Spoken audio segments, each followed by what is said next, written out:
नमो तस्स भगवतो अरहतो सम्मा सम्बुद्धस्स। नमो तस्स भगवतो अरहतो सम्मा सम्बुद्धस्स। नमो तस्स भगवतो अरहतो सम्मा सम्बुद्धस्स। बुद्धं शरणं गच्छामि, धम्मं शरणं गच्छामि, संघं शरणं गच्छामि। द्वितीयंपि बुद्धं शरणं गच्छामि, धम्मं शरणं संघं शरणं गच्छामि। तृतीयंपि बुद्धं शरणं गच्छामि, तृतीयंपि धम्मं शरणं गच्छामि, तृतीयंपि संघं शरणं गच्छामि। इति पीसो भगवा अरहं सम्मा सम्बुद्धो विद्याचरण संपन्नो सुगतो लोकविदो अनुत्तरो पुरुषधम्म सारथि साथ देवमनुष्याणां बुद्धो भगवन्। स्वाखातो भगवता धम्मो संदीक्षिको अकालिको एहिपासिको औपनायिको पाच्छतं वेदितव्यो विभुः। सुपटिपन्नो भगवतो शावकसंगो उजुपटिपन्नो भगवतो शावकसंगो सामिति पटिपन्नो भगवतो शावकसंगो। यदिदं चत्वारि पुरुषयुगानि अष्टपुरुषयुगानि एष भगवतो शावकसंगो आहुनेयो पाहुनेयो दक्षिणीयो अंजलिकरणीयो अनुत्तरं प्रियं खेतं लोकशं। साधु साधु साधु। वर्षावास में अमर बोध विहार गुजरात से भिक्षु पथिक तमपद गाथा गाकर आपको समझा रहे हैं निरय वर्गो यानी नर्क वर्गो। तो नर्क वर्गो में भगवान क्या कहते हैं ये में आप सुनो। अकंतं दुखं सेयो पश्चात्पति दुखंतं कतं सुखतं सेयो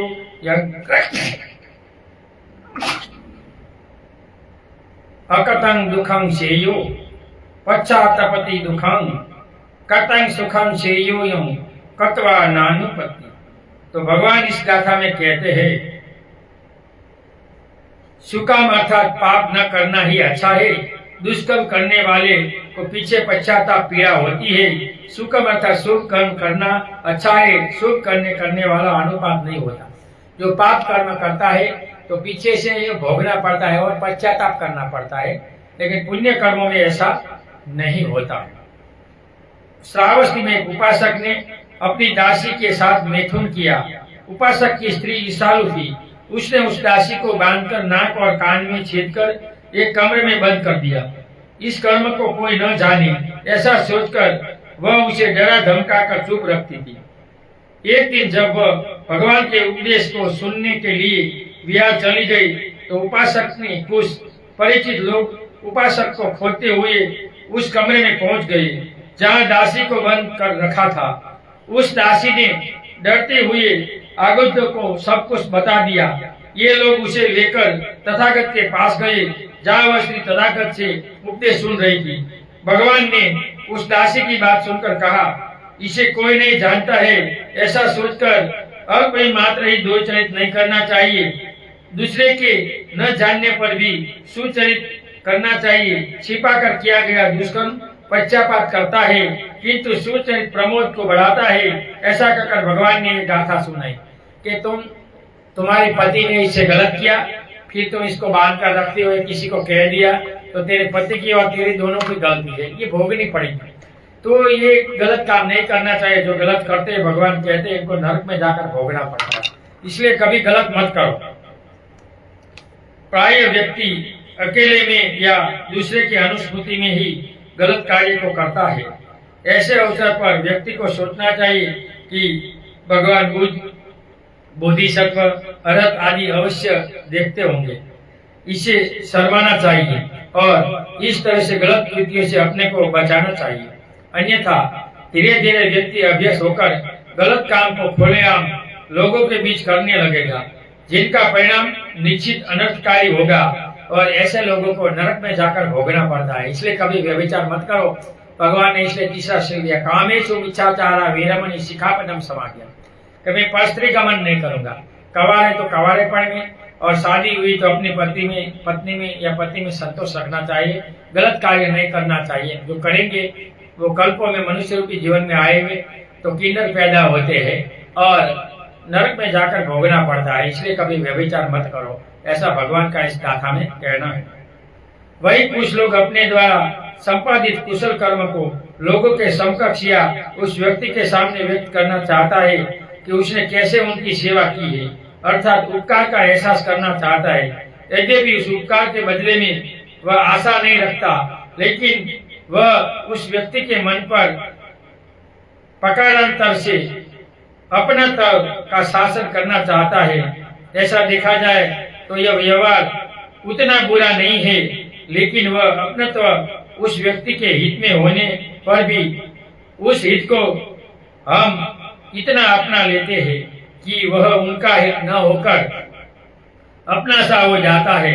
अर्थात एक तरह का गहरा अपनापन ही जाने से वह फिर हमारी अपनी परेशानी का कारण भी बन जाता है। इसी प्रकार का त्याग की भावना जितनी ज्यादा होती है उतनी ही प्रकार से शासन की भावना भी प्रबल हो जाती है। तो उचित नहीं है कोई भी कार्य करो तो किसी को दिखाओ मत, बंद आंखों से करो। दान करो तो भी बंद आंखों से करो। बदले की भावना, अपकार की भावना मत रखो, फल तो मिलता ही है। निस्वार्थ भावना से किया गया कार्य की अच्छा कर्म है। कोई भी कार्य में स्वार्थ मत रखो। बहुत से लोग दान देते हैं तो मुझे स्टेज दो, मुझे ये दो, मुझे ये होना चाहिए, मुझे ये सही बात है। निस्वार्थ से करो। निस्वार्थ से किया गया कर्म का बहुत बड़ा फल है। बस केवल कर रहा हूं ऐसा सोचकर कर्म करना चाहिए। और भिक्षु को दो तो आदर से, श्रद्धा से बारंबार करना चाहिए। बदले की भावना नहीं रखनी चाहिए। बहुत से लोग ऐसा सोचते हैं कि हम भिक्षु को देते हैं तो हम उपकार करते हैं। अरे भाई, तू श्रद्धा से दान दे तो तुझे फल मिलेगा। उपकार की बात मत करो। तुझे दान का फल लेना है तो करो, वरना छोड़ दो, मत दो। हम किसी को नहीं कहते कि हमें दो। तुम्हें दान का फल चाहिए तो श्रद्धा से, आदर से दो, वरना उपकार बनकर कि मैं देता हूँ वरना भिक्षु का क्या होगा, तो गलत है। तेरे देने से कुछ नहीं चलेगा। देने वाला तो बहुत बड़ा है बुद्ध, वो सब कुछ दे देता है। धर्म का जो आचरण करेगा सब कुछ मिलता है। यह नहीं कि कर्म करने के बाद उनके फल की प्रत्याशा में आज भी उसे होता रहे। बहुत लोग कुछ करते कम और ज्यादा बोलते, मैं ये कर रहा हूँ, मैं ये कर रहा हूँ। अरे भाई, किसी को बताने की जरूरत नहीं है। बात होती है तो ठीक है, बाकी ऐसे बताना गलत है। एक बार पाप कर्म करने समय अंतर्मन से संकोच एवं भय के वातावरण में जीना होता है। चित्त में विकार पैदा करना पड़ता है, जिसका परिणाम पश्चाताप ही होता है। इसलिए कभी पाप कर्म मत करो, कुशल कर्म करो। पाप कर्म छोटा होता है, इसको व्यक्ति को भोगना पड़ता है, और कुशल कर्म लंबा होता है तो हमारे व्यक्तियों को मिलता है। इसलिए पुण्य कर्म करो, पाप कर्म मत करो। दूसरी ओर कुशल कर्म करते समय व्यक्ति खुलकर जीता है। खुले मन से और प्रसन्न चित्त से होकर ही संपन्न करता है, इसलिए उनका परिणाम भी सुखद होता है। इसलिए कुशल कर्म करो। कुशल कर्म का फल कुशल होता है। अकुशल यानी पाप करना कल बुरा होता है, तो पाप भोगना पड़ता है। इसलिए पाप से डरे और अच्छे कर्म करे, पुण्य कर्म करे, दान कर्म करे, खुले कर्म करे, लेकिन पाप कर्म मत करो। यहाँ इस महिला के पति ने दुष्कर्म किया, इतनी पत्नी ने सहकार दिया, इनको बांध कर रखा, तो एक न एक दिन पाप फूट गया और भगवान के सामने इनको पाप चेष्टा करनी पड़ी और इनका बदला भी देना पड़ा। क्योंकि दुनिया में ऐसे बहुत से लोग होते हैं जिनको जगत में जाना है, भगवान जैसे। वो लोग तो देखते हैं कौन क्या कर रहा है, नहीं कर रहे ऐसा नहीं। बहुत से लोग किसने देखा कि ये संसार बिना साधु संत से धरती वर्जित नहीं है। कोई न कोई जगह कोई न कोई साधु संत है जो इस जगत को देख रहे। अदृश्य ब्रह्मलोक में ऐसे बहुत से देवता होते हैं जो ये जब जब जगत में अराजकता होती है तब यहाँ आकर इस संसार को सेवा करने के लिए अपना जन्म लेता है। इनके अधीन पर ईश्वर आ जाया, लेकिन ईश्वर ऐसा कोई दुनिया में नहीं है। तामसिक दिव्य लोक में ऐसे बहुत से देवता होते हैं जो संसार को सुखी करने के लिए विमुक्त होकर वहां इनका जन्म होता है, और जब धरती पर अराजकता होती है तो ऐसे देवता लोग वहां जन्म लेकर संसार को सुधारते हैं। अपने को पूजने को नहीं कहते, संसार को सेवा करते, संसार को दुख से मुक्त करते, जैसे बाबा साहब भी ऐसे बोधिसत्व थे जो आए और जगत को देकर चले गए, लेकिन इनके समाज को इनकी कोई कीमत नहीं है। यहाँ एक गाथा खत्म हुई नीरे व नरक वगों की। आगे 315वीं गाथा नरक वगों की में गाकर आपको समझाने का प्रयत्न करता हूँ। बहुत से मूर्ख लोग बोलते मुझ में स्वर्ग नरक नहीं आता, पहले पूरा पढ़ो इसके बाद बोलो, लेकिन सनातन धर्म जैसा स्वर्ग नरक नहीं होता। 311वीं गाथा गाकर मैं आपको समझाने का प्रयत्न करता हूँ। नगरं यथा पंचम गुतं सर्वं बाहिरं एथं गुथे अतानं खणो विमा उपचगतं खणिताति शोचन्ति निरयं मीशं विपतं नगरं यथा पचतं गुतं संत बाहिरं एथं गुथे अतानं खणो वेमा उपचगता खणिताति ही शोचिन गिरमी समीपता। तो भगवान इस गाथा में कहते हैं, जैसे सीमांत देश का गढ़ नगर अंदर बाहर से सुरक्षित होता है, उसी तरह अपने को रक्षित रखे, क्षण भर भी न चूके, क्योंकि क्षण को चूके लोग नरक में पड़कर शोक करते हैं। भगवान कहते हैं सीमांत देशों में गढ़ होता है और अंदर बाहर से सुरक्षित होते हैं। ऐसे हर इंसान को अपने मन को गलत कर्म से सुरक्षित रखना चाहिए। अगर गलत कर्म में मन चला गया तो गलत करेगा और नरक में जाकर भोगना पड़ेगा। इसलिए कभी गलत कर्म, पाप कर्म मत करो, कुशल कर्म, दान कर्म, धर्म कर्म, अच्छा कर्म करो तो तुम्हें संसार में काम आएगा, ऐसा भगवान इस गाथा में कहते हैं। बहुत से भिक्षु एक सीमांत में जाकर, प्रदेश में जाकर वर्षावास कर रहे थे। तो भिक्षुओं को 3 महीने चातुर्मास करना होता है, 2 आधा महीने 2 आषाढ़ी पूर्णिमा से आसो पूर्णिमा तक प्रथम वर्षावास होता है और श्रावण पूर्णिमा से कार्तिक पूर्णिमा तक दूसरा वर्षावास होता है। जो पहला खत्म हो गया तो दूसरे में करना पड़ता है। उपासकों के लिए भी वर्षावास होता है और भिक्षु के लिए भी होता है। उपासकों के लिए 10 दिन वर्षावास होता है। आषाढ़ पूर्णिमा से आसो पूर्णिमा तक हर 4 दिन में एक चतुर्थी, अष्टमी, अमावस्या उपोषण 24 करना होता है, 12 अंदर और 12 बाहर। जन्म मरण की चक्कर अनागारिक 10 दिन उपोषण होता है। महिलाओं को एक में बाल रखना होता है, पुरुषों को एक बार निकाल देना होता है, गिच करना होता है और फर्ज सफेद वस्त्र पहनकर वर्षावास करना चाहिए। विदेशों में बहुत होता है, इंडिया में कम होता है, क्योंकि ये वर्षावास भगवान ने उदान में बताया। उदान की जो गाथा है इसमें इनका खुलासा है। बहुत से गुजरात में और इंडिया में उपासक ऐसा सोचते हैं कि वर्षावास हमें क्या लेना देना भिक्षुओं को, और बहुत से बाबा साहब के नाम पर हम नवयानी है हमें, और तब तो वर्षावास था, बहुत आते थे, नदी लाने लगे थे, कीचड़ ऐसे थे, अभी क्या जरूरत है। अरे मूर्ख लोग, ध्यान साधना और अभ्यास करके प्रज्ञा प्राप्ति के लिए, अभिज्ञा ज्ञान प्राप्ति के लिए ये सब जरूरी है। जब तक तुम्हारे में अभिज्ञा ज्ञान नहीं होगे तब तक व्यक्ति को पहचान नहीं सकोगे और धर्म कैसे आगे बढ़ाना तुम्हें पता नहीं चलेगा। तो हर भिक्षु में सोतापति, सकुगामी, अनागामी चित्त की अवस्था होनी चाहिए। कोई में होगा तो अवड़म आएगा, भिक्षु साधनाशील अभ्यासी होगा तो संसार ऐसा बनेगा, भूखों में कुछ नहीं होगा तो उपासक में भी कुछ नहीं होगा। तो ये रिचार्ज है। 3 महीना आप जाकर देखो, अजंता एलोरा की गुफा में 3 महीना एकांतवास ध्यान साधना और अभ्यास भिक्षु करते थे अकेले रहकर, और फिर भिक्षु प्रवचन उपदेश देते थे। तो ये सोचना चाहिए। लेकिन यहाँ बाबा साहब के नाम पर पंडित ज्यादा हो गए हैं, खुद जीते नहीं और दूसरों को जीते नहीं देते। पारम के महीने में लोगों ने उनकी खूब सेवा की, लेकिन दूसरे माह में शत्रु का आक्रमण होने से अपनी सुरक्षा में लग गए। ऐसी स्थिति में एक क्षण के लिए भी सुरक्षा में ढील आने पर महान अहित होने वाला था। अतः भिक्षुओं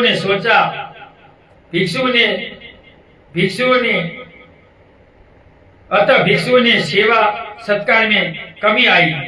वर्षा के पूरा होने पर जब वे वापस लौटकर भगवान के पास गए तो भगवान ने उनके वर्षावास के बारे में पूछा। तब उन्होंने कहा, पंते, पहला माह तो बहुत अच्छा रहा, लोगों ने हमारी सेवा बड़ी तत्परता से की, कुछ भी कमी नहीं होने दी। लेकिन दूसरे माह में शत्रु का आक्रमण से वे अपने नगर की सीमा की सुरक्षा में लग गए और काफी कष्ट सहना पड़ा। उसी समय भगवान ने ये गाथा को सुनाया। तो भोजन भी नहीं मिला, बहुत बार भूखा भी रहना पड़ा। तभी भगवान ने कहा कि सीमांत नगर के जो सुरक्षित होते हैं, ऐसे अगर भिक्षु अपने को अंदर बाहर सुरक्षित करता है तो कोई प्रॉब्लम नहीं होता। अभिज्ञा धर्म भिक्षु में होता है तो सब कुछ आ जाता है, लेकिन होना चाहिए।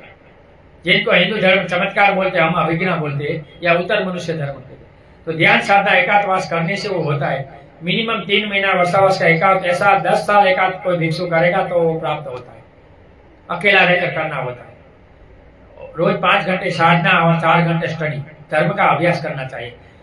अभ्यास साधना से प्रज्ञा प्राप्त होती है और सही गलत का मन अपने आप को बोला जाता है। वो स्वतःपति सकुतगामी आनागामी अर्थ होकर वो संसार को खुद सुधरता है, जगत को भी सुधार सकता है। इसलिए ध्यान साधना के बिना कुछ नहीं है। भगवान को भी ध्यान साधना में ज्ञान मिला। बुद्ध पूर्णिमा की रात को 3 याम में 3 ज्ञान मिला। इसके लिए ध्यान साधना से पहला, दूसरा, तीसरा, चौथा ध्यान किया और मिला। तो हर भिक्षुओं को भी ध्यान साधना करनी चाहिए। बिना ध्यान साधना से कुछ नहीं होगा। हम यहाँ बाबा साहब के नाम पर कुछ करते नहीं है और करने भी नहीं देते, तो ये गलत है। बाबा साहब को बदनाम कर रहे हैं, एक दुनिया का महान विद्वान, इनको बदनाम कर रहे हैं इनके लोग। जैसे हमारे सैनिक सीमाओं की रक्षा बड़ी चुस्तता के साथ करते हैं, उसी प्रकार एक भिक्षु को भी अपने शील का पालन उसी मुद्दे से करना चाहिए। भिक्षु को 227 शील होता है और 227 नियम उपासकों की वजह से आया है। इसलिए शीलवान भिक्षु है, जो त्यागी है, इनको एक्सेप्ट करना चाहिए। 5 प्रकार का भिक्षु आता है, वो उपासकों को पता होता है। पहला होता है विद्वान, जिनको शुद्ध पिता विनय और अभिधम का ज्ञान होता है। दूसरा आगमधर, कि भिक्षु को कैसे प्रवचन कैसे शुद्ध देना वो पता है। सूत्रधर, शुद्ध बोलकर इसको समझा सकता है। मितिकाधर, जो ध्यान साधना कौन सा सिखाकर कैसे मार्ग में लाना वो पता होता है। विनयधर, भिक्षु विनय और दोष का पता होता है। तो 5 एंगल का भिक्षु होता है, वो पता होना चाहिए उपासकों को। और शीलवान को आदर देना चाहिए, जो शुद्ध नियम, भोजन नियम, वस्त्र नियम, नीति नियम में रहता है। एक वस्त्र पहनता है, 6 घंटे से ज्यादा सोता नहीं है, सुबह शाम सूत्र पठन करता है, ध्यान साधना करता है, एक ही बार भोजन लेता है और नीति नियम में जीता है, वही भिक्षु सही है। कुएं में होगा तो हवेली में होगा। इसलिए शीलवान भिक्षु को आदर करो। और भिक्षु शीलवान है कब पता चलता है? अपने घर आकर रहेगा, कब उठेगा, कब खाता पीता, वो देखने से होता है। दूर से रखने से, सोशल मीडिया से देखने से नहीं।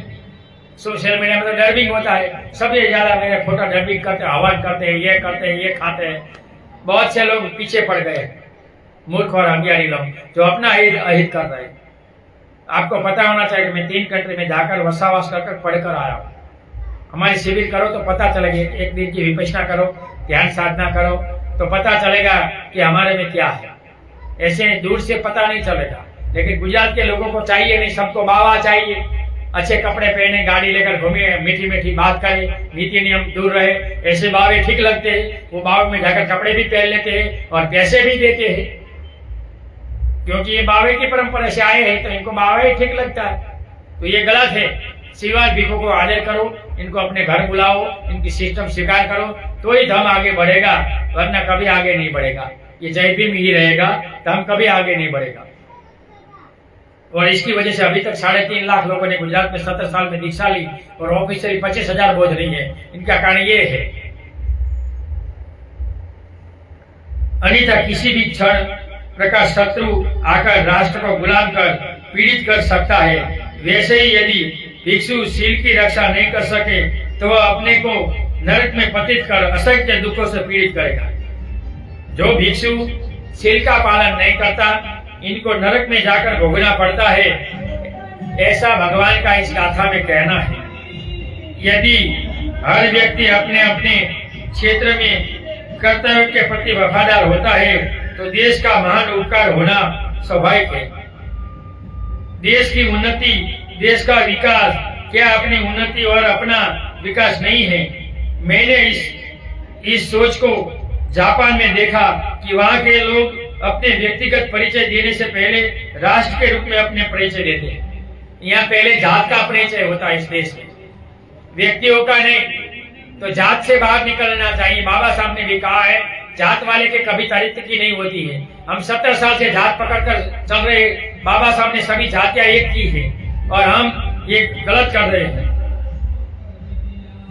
फिर जिस कंपनी में वह काम करता है उसके रूप में अपना परिचय कराते हैं। फिर अपने परिवार के नाम में से और अंत में व्यक्तिगत नाम से। पहले देश में, फिर काम करता है अपने समाज और बाद में व्यक्ति। तो ऐसे परिचय होना चाहिए। तो हमारे देश में पहले जाति, कौन से समाज, कहाँ है, ब्राह्मण क्षत्रिय, और इसके बाद देश की तो आती ही नहीं है। तो ये सब गलत है। व्यक्ति उनके लिए सबसे छोटा अंग है। परिवार के लिए व्यक्ति का त्याग करते हैं, संस्था या कंपनी के लिए अपने परिवार और राष्ट्र के लिए अपनी संस्था या कंपनी का त्याग करते हैं। देखो, इसलिए जापान दुनिया में महान देश है और सबसे सुखी देश है। हम यहाँ लक्ष्मी की पूजा करते हैं, लेकिन यहाँ गरीब 40% गरीबी है, किसी के पास लक्ष्मी नहीं है।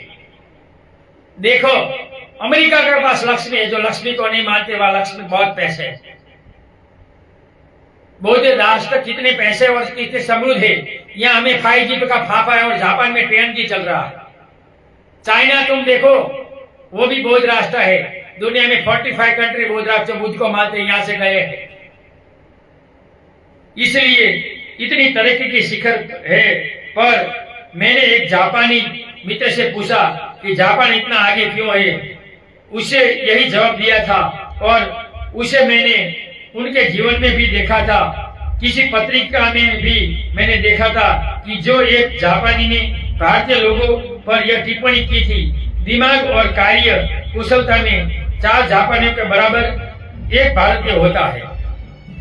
लेकिन जब 2 भारतीय एक साथ होते हैं तो वे 2 जापानियों के बराबर हो जाते हैं। लेकिन जब 3 भारतीय एक साथ होते हैं तो 1 जापानी के बराबर ही रह जाते हैं।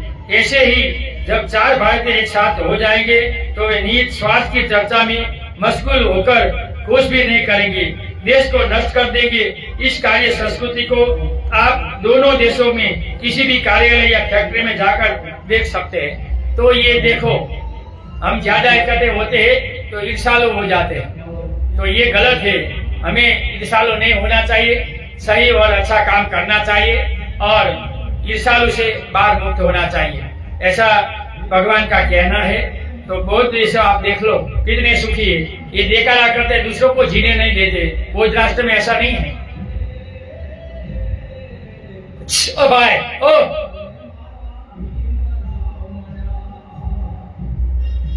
अल्लाह भाई, आने के थोड़ा आवाज ओछो करना, हुक्म हैरान करो हमने।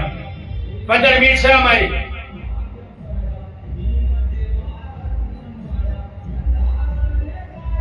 यहाँ एक गाथा खत्म हुई, आगे दूसरी गाथा 316वीं मैं गाकर आपको समझाने का प्रयत्न करता हूँ। नीरे बगो अलिजिताये लजंती लजिंताये न लजंतरे मिच्छादित्थि पादान सत्ता गच्छन्ति दुगन्ति। अली जाते लजंती लजते न लजरे मिच्छादित्थि दाना सत्ता गच्छन्ति दुगन्ति। भाई એને ક્યાંને કે તું કામ હેરાન કર ડેમો રાખ ને યાર કે કોણાનો પછી વગાડીએ ને કઈ હાથે કઈ હું કામ આવું કરો કઈ કોકને દુખી કરો હો।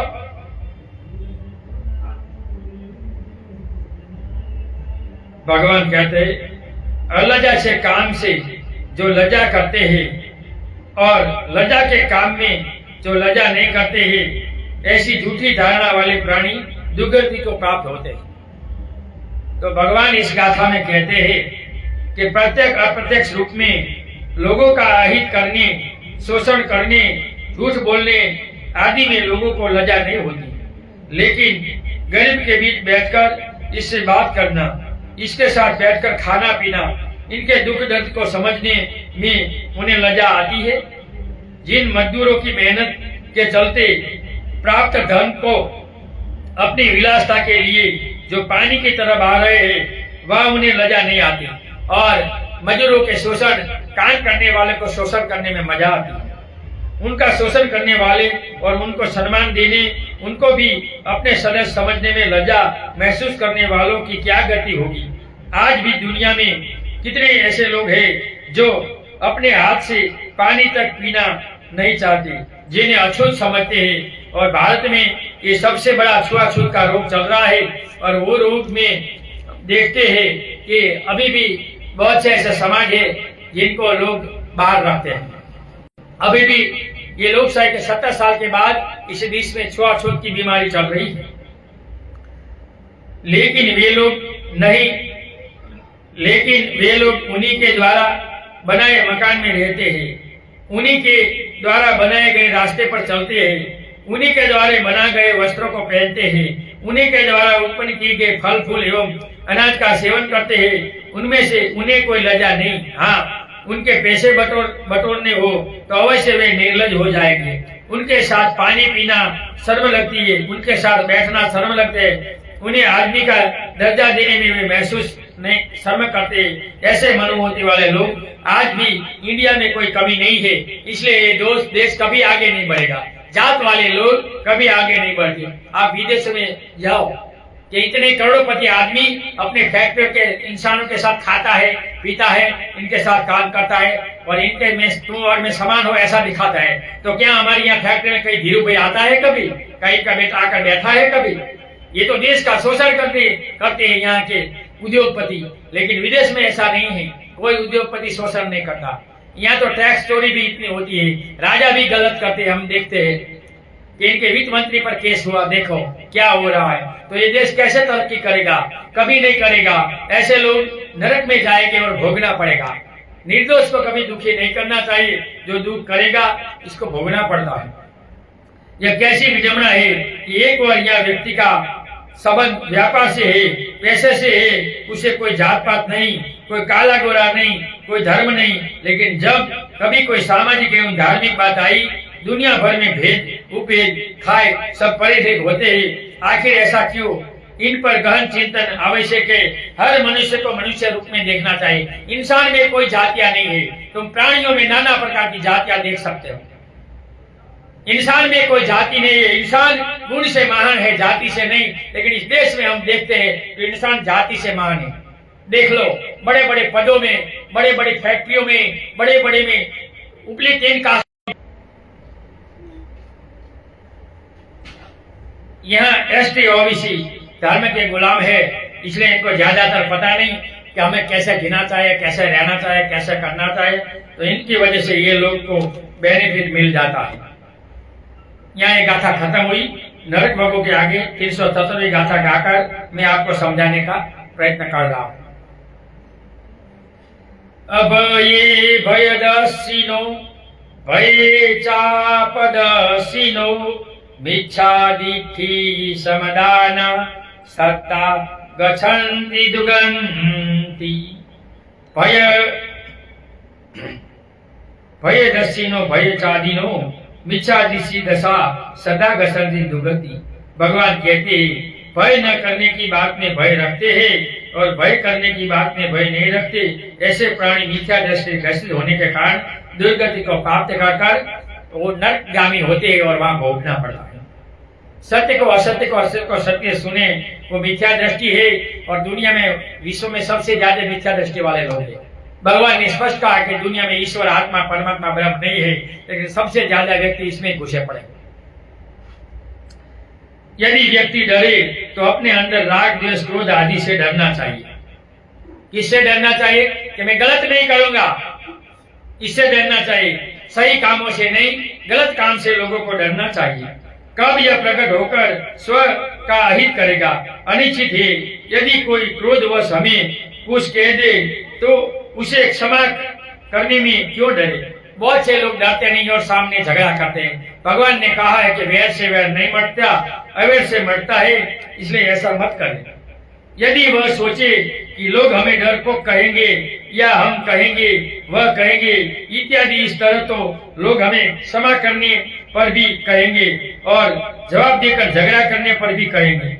इंसान सही नहीं है, सलाह अच्छी बुरी दे देंगे। आप मकान बनाओ, यहाँ रसोड़ा मत बनाओ, यहाँ संडास बाथरूम मत बनाओ, इससे दरवाजा मत रखो, इधर ये रखो, ये रखो, सलाह मुफ्त में देंगे। लेकिन कोई आकर ऐसा नहीं कहेंगे लो 50,000 ढाबा भरो। तो सलाह मुफ्त में मिलते हैं, सब देते हैं। तो लोग क्या कहते हैं? छोड़ो, तुम्हें क्या करना है, इसमें जियो। ज्यादातर लोग क्या करेंगे, इसमें मर जाते हैं और इसमें ही दुखी होकर पूरा जीवन नष्ट हो जाता है। लोग निंदा की चिंता छोड़ अच्छाई को अपनाना चाहिए। लोग सही या गलत निंदा कर रहे वो सोचना चाहिए।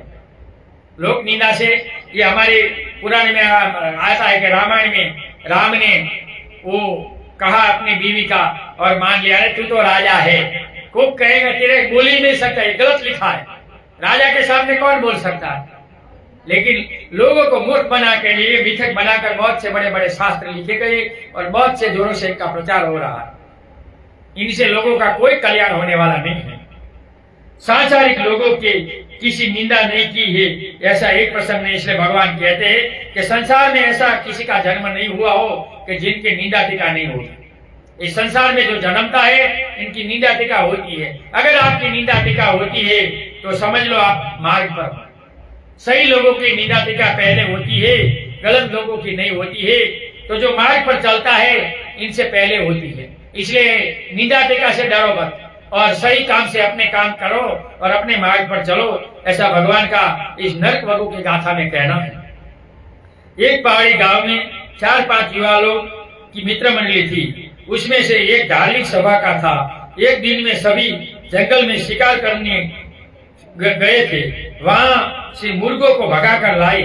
जब मुर्ग गांव में घुस गए तो गांव वालों ने उन लड़कों को गाली देकर भगाना चाहा।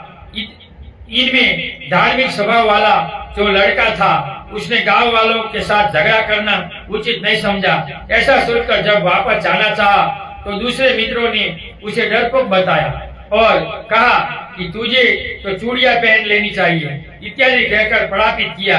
जब वह युवा अपने स्वभाव के अनुरूप उचित निर्णय ले रहा था, लेकिन उसके मित्रों ने उसे ऐसा करने का अवसर नहीं दिया। पाए आज के वातावरण में ऐसा ही होता है, ऐसा ही होता है। नई शादी में भी ऐसा होता है। बीवी को कहे तो माँ का हो गया, माँ को कहे कि बीवी का हो गया। तो इसलिए अभी आप देखो गहरा घर भराता जा रहा है। माँ बाप से लोग दूर होते हैं, वो गलत काम है। जिससे डरना होता है उसे नहीं डरने, बल्कि जिससे नहीं डरना होता उससे लोग डरते हैं, ये गलत है। लोग निंदा से कभी मत डरो, सही बुरे कर्म से डरो, भगवान का ऐसा कहना है। बहुत से लोग ये शुक्र से डरते हैं कि ये गाय मिली तो ठीक है, विधवा मिली तो ठीक नहीं है, ये मिला तो ठीक नहीं है। तो ये सब गलत है, इससे कुछ होने वाला नहीं है। कर्मों से डरो कि मैं गलत कर्म करूंगा तो मेरा गलत होगा, मैं अच्छा कर्म करूं, मैं गलत कर्म क्यों करूं। इसी प्रकार मिथ्या दृष्टियां आज के युवा में बहुत ज्यादा होती है। इस तरह से मिथ्या दृष्टियों से ग्रस्त कृत्यों को करने से आज के युवा अपने बहादुरी समझते हैं, लेकिन ये गलत है। आज के लोग मिथ्या दृष्टि को गलत को सही समझते हैं और ऐसे लोग मरने के बाद नरक में जाते हैं, भगवान का ऐसा कहना है। इसलिए अनावश्यक रूप में अपने को बहादुर सिद्ध नहीं करना चाहिए। वीर तो वह है जो अपने कुशल कर्मों से लोगों के बीच उदाहरण के रूप में अपने को प्रस्तुत करते हैं। कहा बोला वीर वह है जो अच्छा कर्म करे, बुरा कर्म करने वाला कभी वीर नहीं होता। और मुफ्त में सलाह देने वाले तो बहुत होते हैं, लेकिन गलत कर्मों से डरो, सही कर्मों से मत डरो, ऐसा भगवान का इस गाथा में कहना है। यह गाथा खत्म हुई।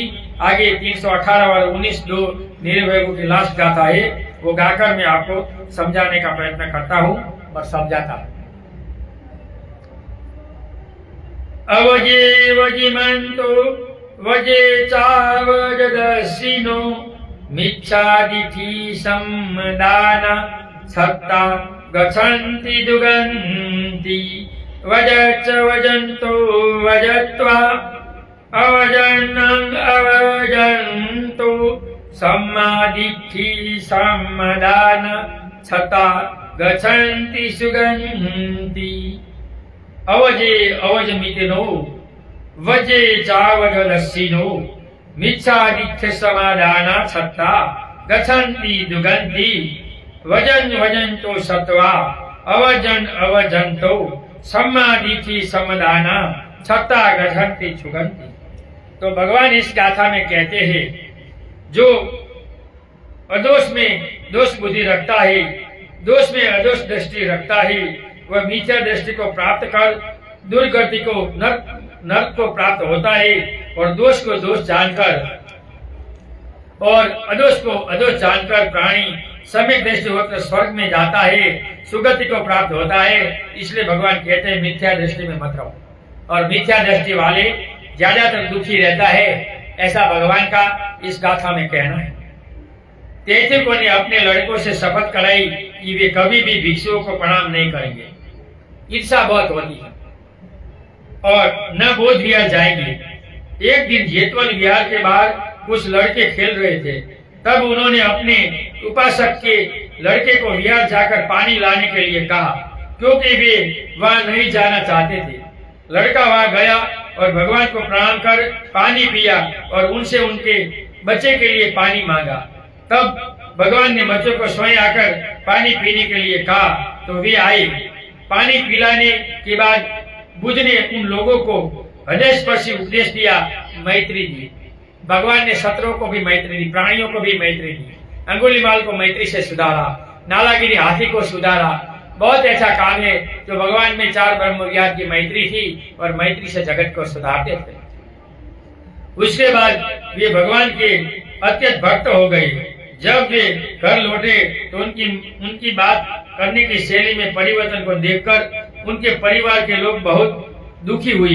उनके माता पिता दुखी होकर आपस में बातें करने लगे और अब हमारे लड़के बुरी धारणा वाले हो गए हैं। बहुत रोए। पड़ोसियों ने लड़के के माँ बाप को समझाते हुए कहा, ऐसा दुखी मत हो, जाकर एक बार आखिर वे बुद्ध का दर्शन तो करो और उनकी बात को तो सुनो कि वह क्या कहते हैं। पड़ोसियों ने कहने पर बुद्ध के पास गए और बुद्ध ने अपनी आस का ये व्यक्ति की उनकी बातों को सुनकर भगवान ने ये गाथा गाई और ये लोगों की मिथ्या दृष्टि दूर हुई। बहुत बार ईश्वर को मानने वाले लोगों को अनिश्वरवादी धर्म ठीक नहीं लगता। क्या बिना ईश्वर सब चलता है? ये कैसा चलेगा? कौन चलाता है? ये सब मिथ्या दृष्टि वाले नास्तिक है। लेकिन बुद्ध नास्तिक नहीं, बुद्ध वास्तविक है। हम वास्तविक तो मानते हैं। ऐसी धारणा वाले लोग हैं जो मानते हैं कि धर्म अफीम है, व्यक्ति के विवेक की शक्ति को नष्ट कर देती है। ये नास्तिक लोग हैं। अभी आंबेडकरवाद में बहुत से ऐसे लोग हैं जो नास्तिक और बोलते हैं धर्म अफीम है। मूर्ख लोग, वो ईश्वरवादी धर्म अफीम है, मानवतावादी धर्म कभी अफीम नहीं होगा। अभी तक बहुत कंट्री में कोई राजा के बीच झगड़ा हुआ है तो दिखाओ, बाकी सब धर्म में हुआ है। बच्चों की भी कत्ल हुई है, लेकिन यहाँ कुछ नहीं हुआ। इतनी करुणा इस धर्म में है, मैत्री है। इनके अतिरिक्त वह किसी का कुछ सुनना नहीं चाहता। दूसरी ओर ऐसे भी लोग हैं जो अपने धर्म के अतिरिक्त सभी धर्मों को पाखंड और झूठा समझते हैं। भगवत गीता में भी लिखा है, जैसा भी अपना धर्म सही है, दूसरे धर्म भयावह है, इसलिए लोग बाहर नहीं जाते। लेकिन ऐसे तो बाहर जाने में 5 जो भय हर मनुष्य में होता है, वो भय के कारण इंसान कुछ नहीं करते। पहला भय है मृत्यु का, दूसरा भय है देवी देवता पीर पैगंबर का, तीसरा है भूत प्रेत का, चौथा है हिंसक प्राणी जानवर का, और 5वां है लोग क्या कहेंगे, हमारा क्या होगा। ये लोग क्या कहेंगे, ज्यादातर इसके डर से लोग भागते हैं।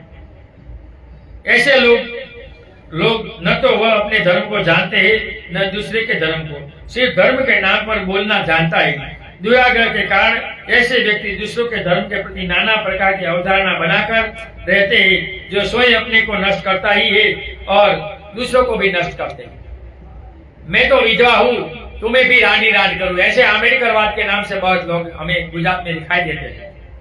खुद को कुछ करना नहीं है और दूसरों को करने नहीं देना। साथ ही धर्म के नाम को भी बदनाम करता है। निसंदेह धर्म के प्रति इस तरह की धारणा अफीम सदल है।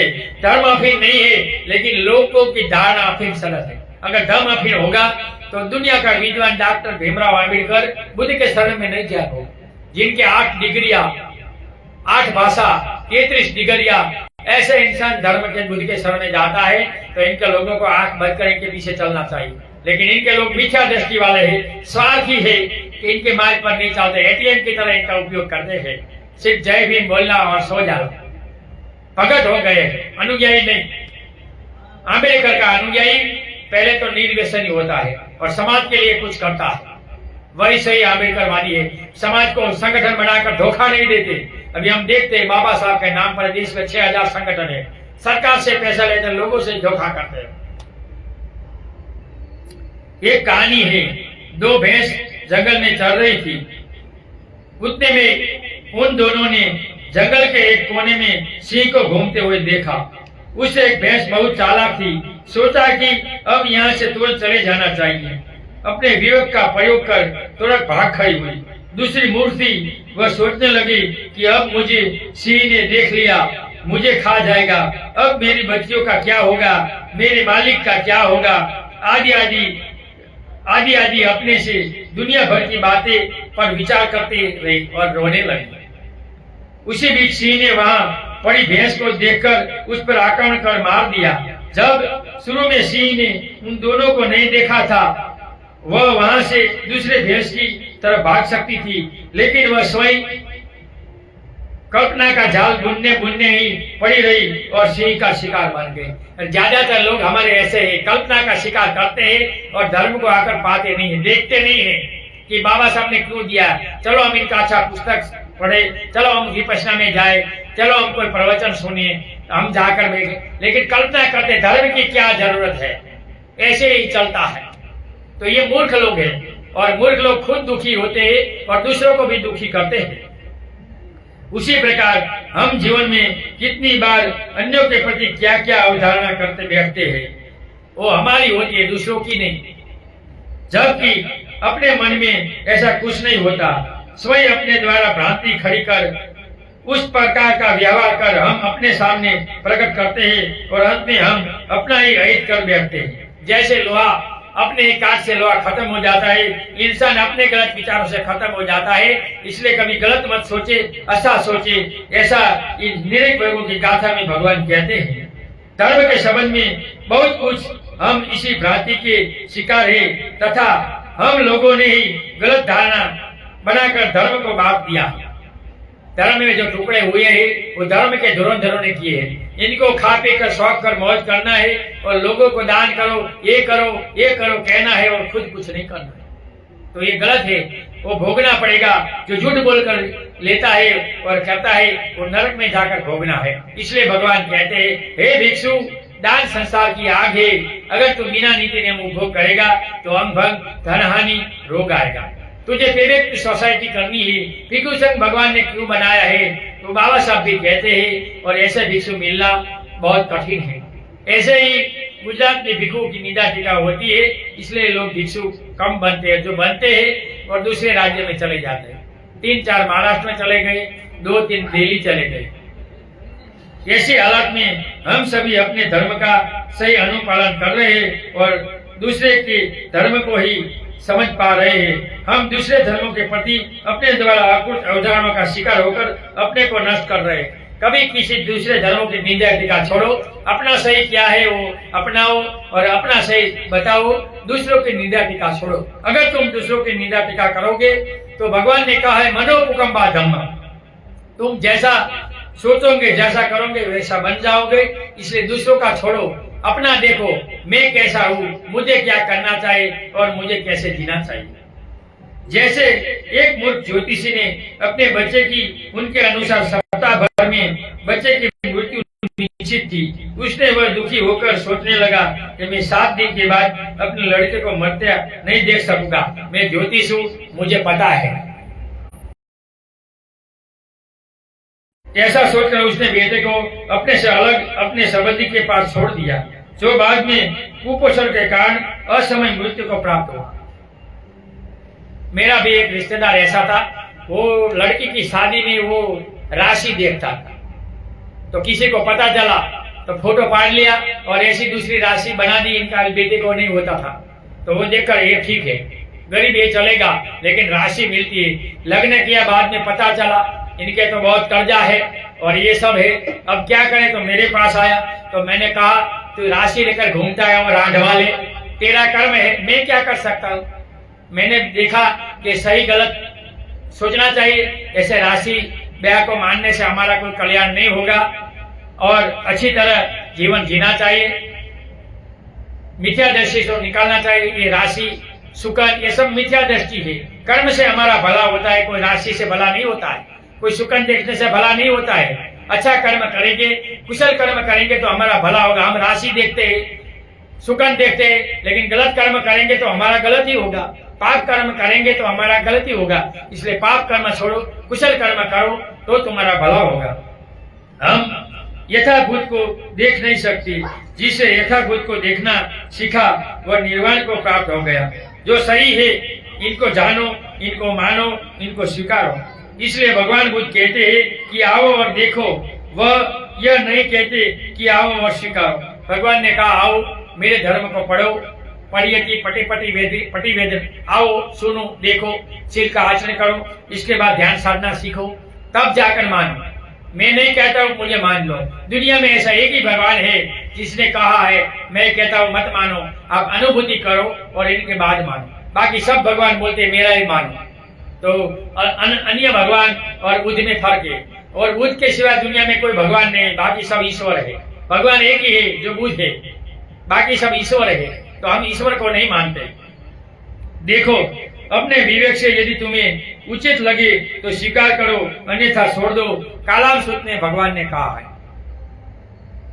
बौद्ध धर्म की महानता, इसी विशेषता पर आधुनिक बुद्धिजीवियों को विचार करना चाहिए कि बुद्धिज्म ही सबसे बड़ा धर्म है और सबसे बड़ा अच्छा है जो धर्म है जो बुद्धिज्म है। और इसमें भगवान ने किसी पर थोपा नहीं है कि तुम मैं कहता हूं तो वही करो, लेकिन तुम अपनी बुद्धि से, अपने तर्क से, अपने अनुभव से, अपने ध्यान से, अपने साधना से, अपने प्रज्ञा से जीवन में उतार कर मानो और तभी इसको जानो।